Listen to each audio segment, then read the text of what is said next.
তো এইটা যদি আপনি পারেন তাহলে তো বাকিগুলাও পারার কথা। না না, 2 নাম্বার সেন্টেন্সটা আপনি যেই সুন্দর করে লেখছেন তাহলে তো বাকিগুলাতে কোনো ভুল হওয়ার কথা না। যেমন right now there is nothing to do, এখন কিছু করার নাই, এটা যে লিখতে পারবে তার কাছে বাকি সেন্টেন্সগুলো একদম ইজি। এখন এই যে প্রথম সেন্টেন্সটা দেখেন, এই মানে আপনি যেটা লেখছেন এটা ঠিক আছে, কোনো ভুল নাই, কিন্তু এটাকে যদি আপনি প্রেজেন্ট পারফেক্ট টেন্সে যদি ধরেন, ওই যে কালকে যেটা বলছিলাম, এখানে হ্যাভ দিয়ে ভার্বে 3 নাম্বার ফর্ম দিবেন, যে আই হ্যাভ গ্রোন আপ, যদি এটাকে প্রেজেন্ট পারফেক্ট টেন্স ধরেন,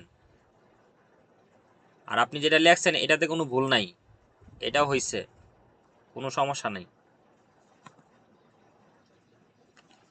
বুঝছেন?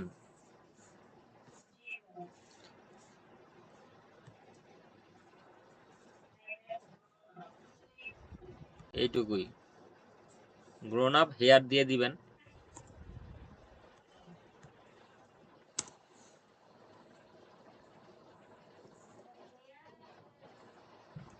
হেয়ার মানে এখানে, দেয়ার মানে সেখানে। I have